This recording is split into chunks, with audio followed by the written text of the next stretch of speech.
다 같이 일어나셔서 하나님 말씀 받도록 하겠습니다. 레위기 16장 1절에서 10절입니다.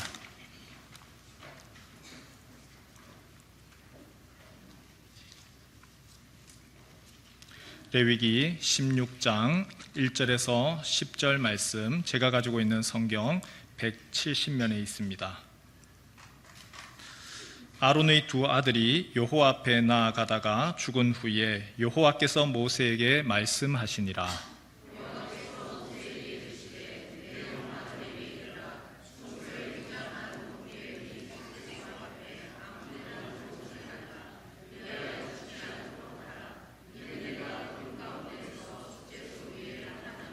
아론이 성소에 들어오려면 수송아지를 속죄 제물로 삼고 순양을 번제물로 삼고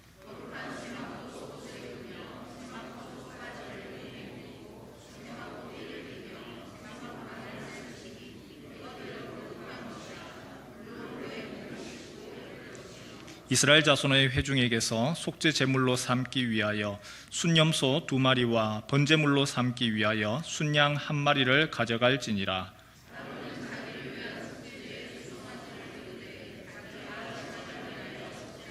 또 그 두 염소를 가지고 회막문 여호와 앞에 두고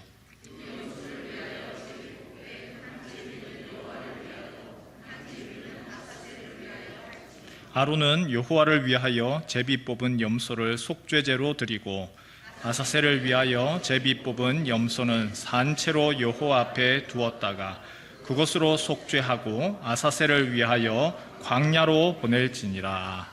아멘. 오늘 우리가 맥추 감사주일이죠. 맥추 감사주일은 우리는 지난 6개월 동안 하나님 은혜 감사합니다. 그리고 또 이제 하반기를 앞둬놓고 또 주님께 또 결단하고 나아가는 그런 시간으로 알고 있습니다. 그런데 한 가지 우리를 당혹스럽게 하는 한 가지가 있어요. 무엇이냐 하면, 여러분 맥추 감사주일 무엇을 하든지 간에 교회 안에서 근거가 있어야 되죠. 여러분 맥추절의 근거가 뭡니까? 맥추절의 근거가 어디 있습니까? 성경에. 참 난감합니다. 성경에는요, 맥추절에 대한 근거가 없어요. 근거가 없어요. 목사님, 출애굽기 23장 16절 그건 뭔데요? 같이 한번 볼까요? 함께 읽죠. 시작. 맥추절을 지키라. 이는 내가 수고하여 밭에 뿌린 것에 첫 열매를 거둠이니라. 수장절을 지켜라. 이는 내가 수고하여 이룬 것을 연말에 밭에서부터 거두어 저장함이니라. 아니, 성경에 뻔히 있는데, 맥추절이라는 말이 있는데 왜 목사님 그런 얘기를 합니까? 그런데요, 한글 성경에만 맥추절이라는 말이 있습니다. 영어 성경에는 없어요. 영어 성경에는 뭐라고 되어 있느냐 하면 Feast of Harvest, 수확의 절기입니다. 수확의 절기, 추수의 절기입니다. 성경을 처음 번역을 할 때에, 우리나라의 선교사들이 성경을 번역을 할 때에 추수의 절기라, 수확의 절기다 이렇게 번역을 하려고 하니까 우리 성도님들 생각에서는 수확이다, 추수다, 계절로 이야기하면 언제쯤이 생각이 납니까? 가을 추수를 생각을 하는 것이죠. 그런데 가을 추수만 있는 것이 아니라 이스라엘이라고 하는 그 나라에는 먼저는 보리를 추수를 하고, 그리고 난 후에 첫 곡식, 여기서는 밀입니다. 밀을 추수를 합니다. 그 밀을 추수를 하는 그때가 바로 수확의 절기입니다. 이후에 가을이 되어서 또 다른 많은 곡식들을 거두어 들여서 저장을 합니다. 이게 진정한 추수지요. 이게 그래서 수장절이라고 부릅니다. 한국에서 성경을 번역을 할 때에 수확의 절기라고 하면 그러면은 혼돈을 할 것 같아서 선교사들이 가만히 보니까 우리나라도 상황을 보니 봄에 그 춘공기라고 하잖아요. 보릿고개를 지납니다. 배가 골아요. 너무 힘들어요. 그런데 6월 말 7월 초에 이제 보릿고개를 끝나도록 그 보리를 수확하여서 배를 불리는 감사의 계절이 있더라는 거예요. 그래서 아하, 이렇게 하면 좋겠다라고 해서 의역을 했습니다. 그 의역이 맥추입니다. 보리 맥자, 보리를 거두어 드리는 시기. 이스라엘에서는 보리를 거두어서 하는 것이 아니고 보리도 거두지만 첫 밀을 거두는 건데, 그렇게 이름을 맥추절이라 감사에 대해서 조금 더 쉽게 설명하려고 의역을 한 것이죠. 오늘 우리 시대는 어떻습니까? 우리는 보리를 거두는 것도 아니고, 우리는 오늘날에는 밀을 하는 것도 아니에요. 농경사회가 아닙니다. 하지만 그래도 의미가 있죠. 주님, 6개월 동안 하나님 은혜로 지났습니다. 그 지난 시간에 대해서 감사합니다. 또한 그 지난 시간들 가운데 부끄러운 부분들도 있습니다. 또한 과오도 있습니다. 거기에 대해서 하나님, 내가 다시 새 출발하고 싶습니다. 맥주 감사주일이 그래서 딱 7월 첫 주일 가운데 있는 거예요. 개인적으로 생각을 해보면 이게 꼭 마치 대청소하는 것 같아요. 대청소. 여러분들 집에서, 가정에서 열심히 청소하시잖아요. 쓸고 닦고 그렇게 청소하시면 그러면은 먼지가 없습니까? 여러분의 집에 깨끗하게 청소하고 나면 냉장고 뒤에 소파 밑에는 먼지가 없어요? 저희 집에는 먼지가 많더라고요. 얼마 전에 TV장을 이렇게 옮길 일이 있었습니다. TV장을 옮겼는데 제 아내가 가정에서 열심히 쓸고 그리고 청소를 잘 해요.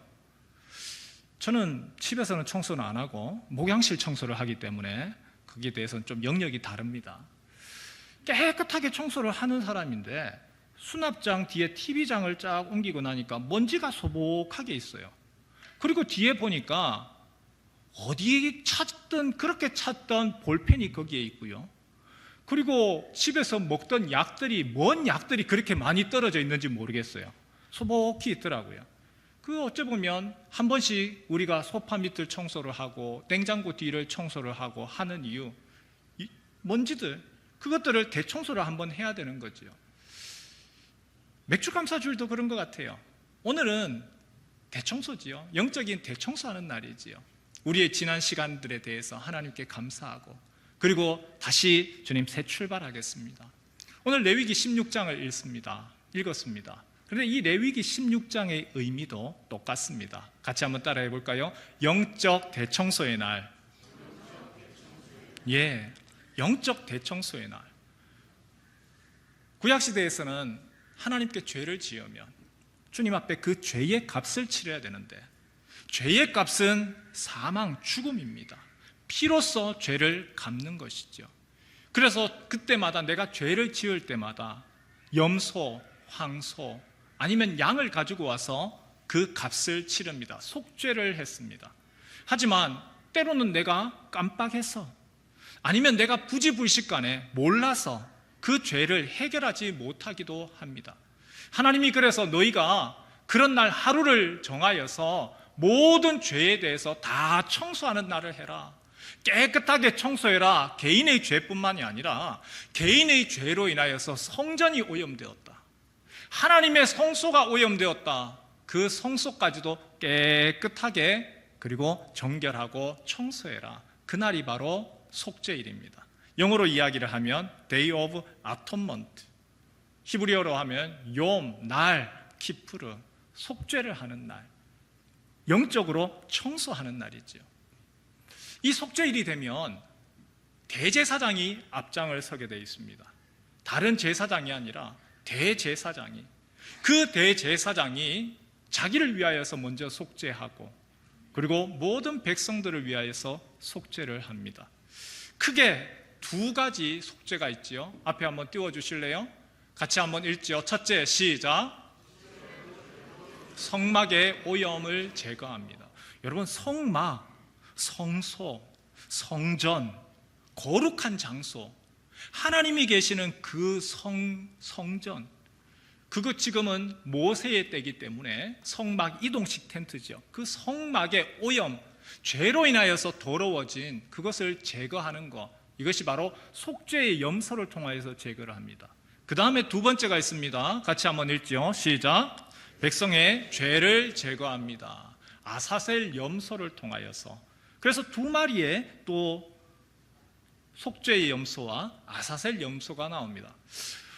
그림을 보면서 설명을 해야 될 것 같아요. 구약 제사다 보니까 우리의 머릿속에 이해가 되지를 않아요. 속죄염소, 속죄제사부터 한번 볼까요? 성전을 오염된 성전을 깨끗하게 합니다. 여러분, 이것이 지금 이동식 태브네클, 바로 성막이죠. 성막은 동쪽을 향하여서 문이 나 있습니다. 회막문. 바로 그 회막문을 통하여서 들어가면 동물을 가지고 들어갑니다. 짐승을 가지고 들어갑니다. 거기서 죽입니다. 피를 흘립니다. 그리고 그 짐승을 번제단에서 태워서 하나님께 아름다운 향기로서 올려드립니다. 그리고 제사장이 성막에 들어가는데 그 성막에 들어가기 전에 먼저 물두멍에서 손을 씻습니다. 깨끗하게 씻습니다. 성막 안에는 두 곳으로 나누어져 있지요.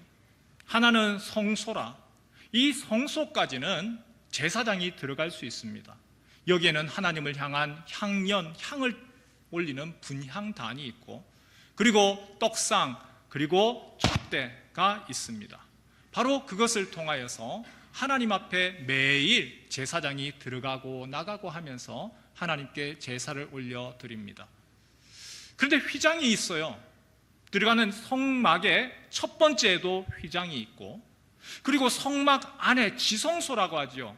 한자로 아주 거룩한 곳이라고 해서 성소, 거룩한, 극히 거룩한 곳, 지성소입니다. 그 지성소 안에는 무엇이 있느냐? 법궤라고 하는 것이 있습니다. 언약궤라고 하지요. 그리고 그 언약궤 위에 뚜껑이 있습니다. 그 뚜껑 위에 구름 날개, 천사의 날개로 이렇게 되어 있는데 그것을 바로 속죄소라고 얘기를 합니다. 오늘 성경에 보니까 2절 말씀에 그렇게 되어 있네요. 여호와께서 모세에게 이르시되 내 형 아론에게 이르라. 성소의 휘장 안 법궤 위 속죄소 앞에 아무 때나 들어오지 말아라. 여기는요, 대제사장이 1년에 한 번 들어갑니다. 아무나 들어가서도 안 됩니다. 이는 그리하여 죽지 않도록 해라. 그곳에 함부로 들어오면 너 죽는다. 이는 내가 구름 가운데에서 속죄소 위에 나타남이니라. 내가 그곳에 있겠다. 하나님이 계시는 곳, 하나님이 계시는 곳이라서 지성소입니다. 여러분, 성전이 왜 성전이죠? 하나님이 계시기 때문에 성전입니다. 하나님이 내가 더 이상 더러워서 내가 너희의 죄로 인하여서 잊지 않겠다 떠나가시면 그것은 더 이상 성전이 아닌 것이죠. 하나님이 계시는 곳이 지성소입니다. 그래서 옆에 단면도에 보면 바로 성소를 지나서 휘장을 지나서 지성소에 들어가는 것이죠. 성막, 성소와 지성소로 나눠 있는데 대제사장이라 할지라도 1년에 한 차례만 들어갑니다. 들어갈 때에 순서가 있습니다. 장면 한번 볼까요? 그 다음에 보면 송아지, 소를 가지고 하나님께 속죄 제물을 드립니다. 대제사장이라고 할지라도 대제사장도 사람입니다. 인간이기 때문에 아론, 아무리 존경받고 위대하다 할지라도 그도 죄인입니다. 죄인인 인간이 누구의 죄를 대신해서 속하고 할 수가 없는 것이죠. 그래서 본질상 죄인, 바로 백성을 위하여서 중보하기 전에 아론이, 대제사장이 소를 잡아서 그 피를 가지고 들어갑니다. 제사장과 그 가족들을 위하여서 바로 그 피를 담아 들어가지요. 옆에 보니까 염소가 2마리가 있습니다. 이것은 속죄의 제물이기도 하고 또 하나는 백성들이 하나님께 드린 제물입니다.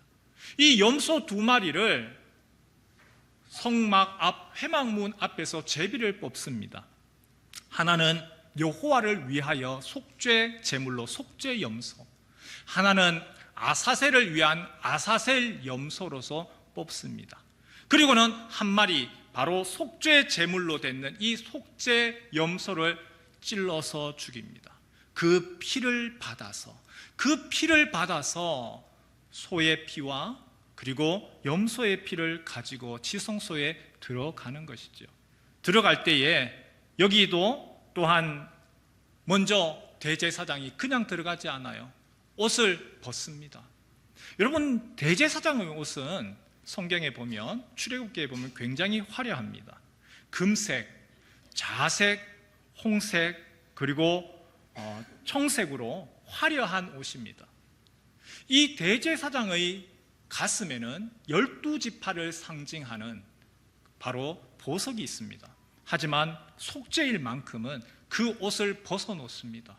그 옷을 벗고, 그리고 자신의 몸을 머리부터 발끝까지 씻고, 그리고 들어가는데 성전을 청소하러 가기 위하여서 자신을 위하여서 속죄했던 제물 소의 피와 백성을 위한 속죄 제물인 염소의 피를 가지고, 그리고 지성소 안에 들어갑니다.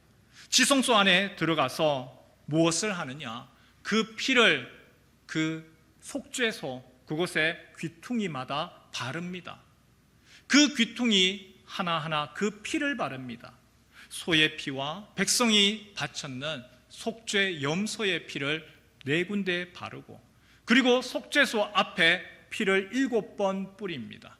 그리고 이제 거꾸로 나옵니다. 가장 깊숙한 속죄소에서 피를 뿌리고, 그 다음에 성소에 있는 분향단 위에다가 또다시 그 피를 바르고, 귀퉁이마다 바르고, 그리고 그 피를 7번 뿌립니다. 그리고 또다시 나옵니다. 마당에 나오지요. 그 마당에는 번제단이 있습니다. 번제단에도 동일하게 피를 바르고, 그리고 그 피를 뿌립니다. 무엇을 이야기하는 걸까요? 피로써 죄를 제거한다는 거예요. 피로써 속죄를 하는 겁니다. 피로써 성전을 청소하는 겁니다. 여러분, 왜 성막 곳곳에 피를 뿌릴까요? 왜 성막 곳곳에 피를 바르고 그렇게 할까요? 오늘 성경이 거기에 대해서 단호하게 이야기합니다. 백성이 죄를 지으면 백성의 죄, 개인의 죄로 끝나는 것이 아니고 공동체가 그 죄가 오염되어지는 것이고, 그리고 하나님의 성전까지, 하나님의 성막까지 그 죄가 오염되어지기 때문에, 그래서 그 피를 성전에다가 바르는 것이죠. 이제 화면을 넘기셔도 될 것 같아요. 반대로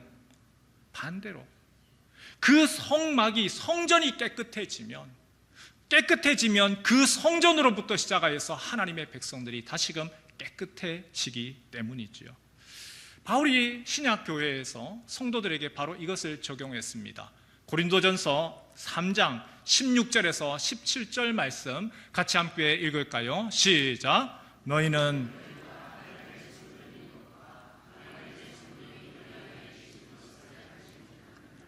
누구든지 하나님의 성전을 더럽히면 하나님이 그 사람을 멸하시리라. 하나님의 성전은 거룩하니 너희도 그러하니라. 바울이 지금 교회 성도들을 향하여서 너희가 하나님의 성전이다라고 얘기합니다. 구약에서의 성전, 천으로 만들어놨어요. 나무로 아니면 돌로 그렇게 거룩한 성막, 성전을 만들었습니다. 하지만 아니라 하나님이 이제 너희와 함께 하겠다. 하나님이 계시는 곳이 성전이 되는 것이죠. 그래서 바울이 뭐라고 이야기합니까? 예수의 피로 말미암아 성령 하나님이 거하시는 여러분 한 사람 한 사람, 우리 성도 한 사람 한 사람이 하나님이 나와 함께 하십니다. 하나님이 함께 하시는 내 몸이, 내가 무엇이 되는 거예요? 성전인 거예요. 성전. 뿐만 아니라 나 혼자만 성전이 아니고 함께하는 성도들이 함께하는 교회, 주님의 교회, 예수 그리스도 안에서 그리스도의 몸이 된 우리를 향하여서, 교회를 향하여서 무엇이라고 이야기하느냐? 성전이다 이야기하는 것이죠. 그런데 이 죄가 들어오면 한 개인만을 더럽히는 것이 아니고, 죄의 문제는 교회 공동체를 더럽히고 그 죄가 하나님의 영광까지 가린다는 겁니다. 여러분, 이것이 죄의 무서운 점이죠. 죄는요, 개인만의 문제가 아닙니다. 그 죄는 공동체 전체의 문제로 확장되어져 갑니다. 예를 하나 들어볼까요? 여리고성 여호수아서에 보면 이스라엘 백성들이 여리고성을 무너뜨리고 난 후에 그 성에서 아주 좋은 걸 훔치는 사건이 벌어집니다. 아간이라고 하는 사람이 있죠. 이 아간이 금, 은, 신할산, 외투, 좋은 것을 훔쳤습니다. 한 개인의 일탈이고 한 개인의 죄였습니다. 그가 훔쳐서 두었지만 하나님은 그렇게 보지 않으셨어요. 너희가 오염되었다. 그래서 그 다음 아이성에 갈 때에 그들이 처참하게 패배했습니다. 공동체 전체가 어려움을 당한 것이죠. 여러분, 오늘날은 그렇지 않을까요? 오늘도 마찬가지입니다. 교회 안에서 중직을 맡고 계신 분입니다. 이분은 참 경건하신 분입니다. 교회도 열심히 다니시고 신앙생활도 잘 하는 그런 분입니다. 그런데 우리가 가정해 보겠습니다. 가정해 볼게요. 그런데 그분이 회사에서는 직원 임금을 떼먹고 거래처를 속이고 고의로 세금을 포탈합니다. 한 사람의 개인의 죄입니다. 그런데 우리는 그것을 개인의 죄로 볼까요?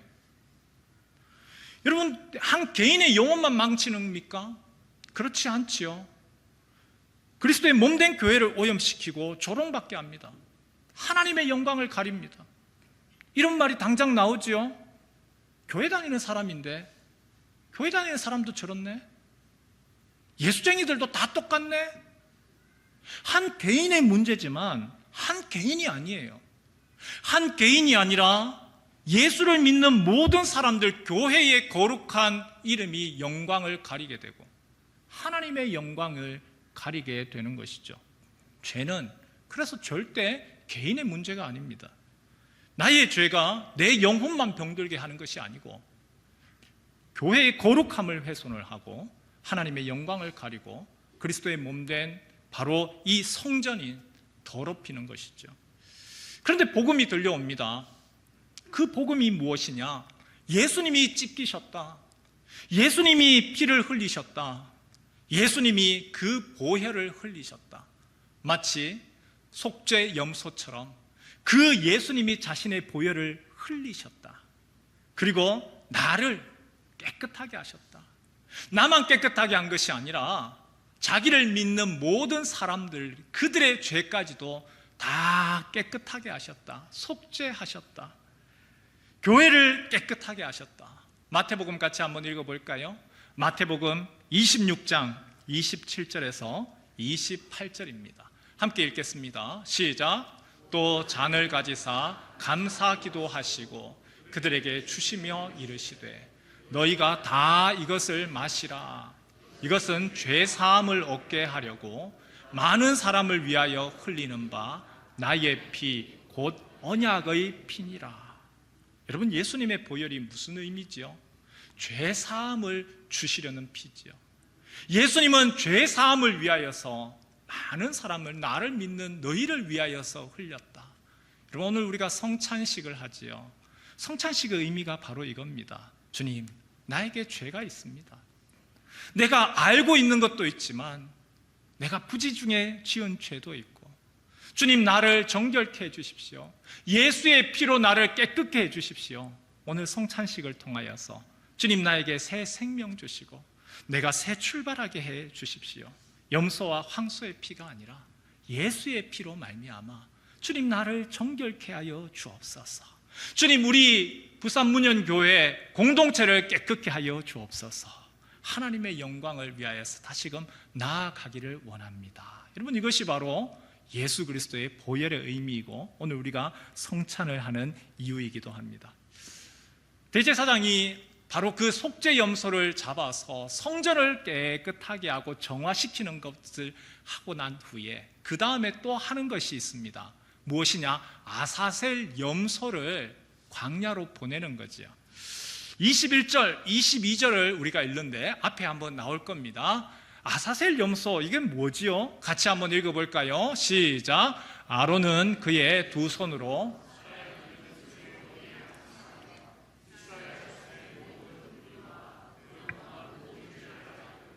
그 죄를 염소의 머리에 두어 미리 정한 사람에게 맡겨 광야로 보낼지니 염소가 그들의 모든 불의를 지고 접근하기 어려운 땅에 이르거든 그는 그 염소를 광야에 놓을지니라. 속죄일의 하이라이트입니다. 피 뿌려서 성전을 정화시키고 난 후에 그 장면 다시 한번 보여주실래요? 그리고 난 후에 대제사장 아론이 무엇을 하느냐? 한 마리는 염소는 속죄를 위한, 성전을 정화시키기 위한 피를 흘린 속죄 염소라면 한 마리의 염소는 아사셀 염소라. 이 염소 위에다가 머리에 손을 얹습니다. 그리고 안수하는 거, 여러분 안수의 의미는 축복으로 알고 있죠. 축복 맞아요. 그러나 오늘에서의 지금 안수는요, 모든 저주를 전가하는 겁니다. 이스라엘의 모든 죄를 이 염소에게 전가하는 겁니다. 두 손을 들어서 안수하고 이스라엘 자손의 모든 불의와 그 범한 모든 죄를 이 염소의 머리에 얹고, 그리고 죄를 전가시킨 후에 미리 정한 사람에게 맡겨서 광야로 데려갑니다. 그 광야 진영을 넘어서서 사람이 살지 아니하는 곳, 그리고 외로운 땅, 그곳까지 가서 그 염소를 남겨두고 돌아오는 겁니다. 아사셀에 대해서는 여러 가지 설명이 있습니다. 다른 성경에는 안 나오고 딱 여기 레위기만 나오다 보니까 아사셀이 뭐냐? 왜 아사셀을 위한 염소냐? 첫 번째 유추하는 것은 낭떠러지, 어떤 험한 낭떠러지를 뜻하는 장소가 아니겠는가라고 하는 것도 있고, 또 다르게는 스케이프고트, 보내지는 그러한 염소이다라는 것도 있고, 어떤 학자는 이 죄를 결국은 전가해서 죄의 근원, 너한테 가라, 죄의 근원에게로 가라, 마귀에게로 가라, 악령에게 보내는 것이 아니겠느냐, 그렇게 유추하기도 합니다. 어쨌거나 이 염소는요, 죄를 짊어지고 갑니다. 모든 죄를 짊어지고, 그리고 이스라엘의 진영 밖을 나가서 광야로 나아갑니다. 사람이 살지 않는 거친 광야, 다시 돌아올 수 없는, 접근하기 어려운 땅입니다. 이 염소를 홀로 남겨두고 돌아옵니다. 죄를 짊어진 이 아사셀 염소는요, 광야에서 뜨거운 햇볕과 배고픔과 맹수의 위협 가운데서 그렇게 죽어갈 겁니다. 많은 예언자들과 사도들이 이 아사셀 염소에게서 예수님의 모습을 발견했습니다. 한번 볼까요? 이사야 53장 6절, 이사야가 이 아사셀 염소에게서 앞으로 오실 메시아의 모습을 이렇게 이야기를 했습니다. 함께 6절 읽겠습니다. 시작. 우리는 다 양 같아서 그릇 행하여 각기 제 길로 갔거늘 여호와께서는 우리 모두의 죄악을 그에게 담당시키셨도다. 우리의 죄악을, 우리의 배반하고 우리의 죄악을 바로 그에게, 예수님께 담당시켰습니다. 세례 요한이 뭐라고 이야기를 하지요? 세례 요한이 이렇게 이야기를 하지요. 함께 읽지요. 시작. 세상 죄를 지고 가는 하나님의 어린 양이다. 세상의 모든 죄, 그 죄를 지고 가는 하나님의 어린 양입니다. 아사셀 염소를 이야기를 한 거죠. 요한일서 3장 5절에는 뭐라고 되어 있습니까? 같이 읽겠습니다. 그가 우리 죄를 없애려고 나타나신 것을 너희가 아나니 그에게는 죄가 없느니라. 그가 우리 죄를 지시려고, 우리의 죄를 없애려고 예수님이 오셨습니다. 예수님 어떤 분이죠? 예수님 우리를 위해서 보혈 흘리신 것뿐만 아니라 우리의 모든 짐을 지고서, 예수님 그 짐을 지고 죄를 지고 가신 분이십니다. 피를 흘리시고 우리를 깨끗게 하시고, 그리고 주님의 교회를 정결케 하시고, 우리의 죄의 짐까지 가지고 너희의 무거운 짐들, 고생스럽고 힘든 거 다 가져오느라 그 죄짐을 지고 가신 분이시고 자유와 해방을 주셨습니다. 미국의 서부개척 시대 때의 이야기입니다. 한 가족이 마차를 타고 대평원을 달리고 있는데 큰 불이 났습니다.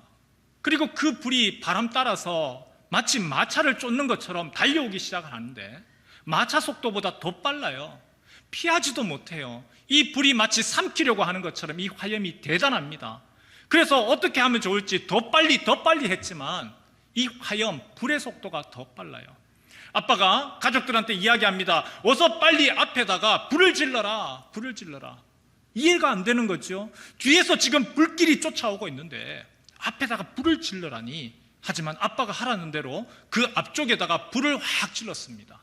그랬더니 그 풀들이 불타면서 큰 불길이 오르더니 얼마 지나서 싹 가라앉는 겁니다. 그리고는 시꺼먼 새까만 재만 남았습니다. 얼른 그리로 들어가거라. 그리고 가족들이 그쪽으로 들어갔습니다. 조금 있다 보니 그 불길이 뒤에서 오던 큰 불길이 오긴 오는데 마치 삼키는 것처럼 삼키려고 합니다. 하지만 이미 타버렸는 그 장소 안에서는 그 불길이 어떻게 하지를 못하는 거지요.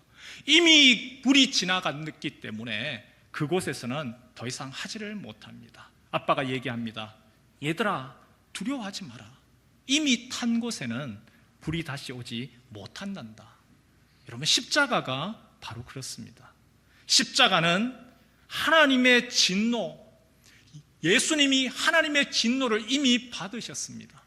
그리고 그 예수님이 자신의 죄가 아니라 우리의 죄를 이미 진노를 받으셨고, 그래서 다시금 심판이 어떻게 하지를 못합니다. 심판의 자리에 이르지 아니하는 이유, 심판의 불이 올 수 없는 이유인 것이죠.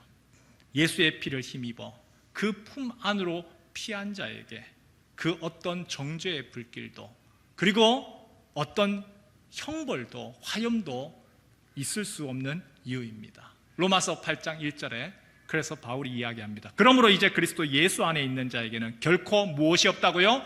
정죄함이 없다. 결코 정죄함이 없다. 말씀을 정리를 하지요.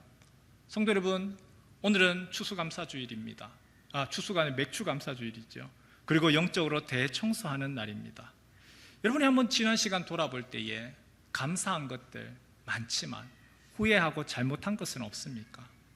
여러분이 주님, 나에게 있어서도 참 이 부분이 아직 해결되지 못한 것이 있습니다. 여러분이 그렇다면 오늘 귀한 날이죠. 예수 그리스도 앞에 나아가고 주님의 피를 받고 그 피 가운데서 주님, 내가 회개하며 나아갑니다. 나를 주께서 용서하시고 나에게 새 힘 더하여 주옵소서 기도하면서 성찬을 받으시길 축원합니다.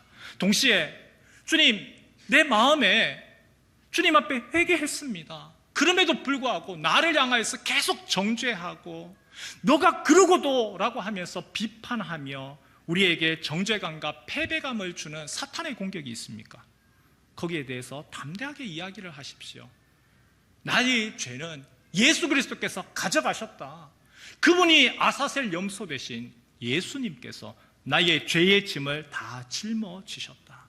예수 안에서 그 생명으로 인하여서 자유와 해방, 기쁨을 누리는 이 성찬의 시간 되시길 축원합니다. 그리고 마지막으로 성도 여러분, 성전이 되십시오. 성전답게 사십시오. 하나님이 우리와 함께 하십니다. 성령의 전이긴데 성령의 전으로서 우리가 하나님의 성전으로서 죄에 대해서 멀리해야 되겠지요. 죄가 나만의 문제가 아닙니다. 나만의 문제가 아니라 공동체를 병들게 하고 하나님의 이름을 더럽힙니다. 그래서 오늘 성찬을 받으면서 주님, 다시금 내가 예수님의 살과 예수님의 피를 먹고 마시면서 내가 예수의 사람으로 죄로부터는 멀어지고 내가 다시금 정결케 되어서 나를 성전으로서 거룩하게 해주시고 정결하게 해주시고 그리고 거룩함을 회복하여 주를 위하여서 달려가기를 소망합니다. 그 마음으로 성찬에 임하는 우리 모든 성도 되시길 주님의 이름으로 축원합니다.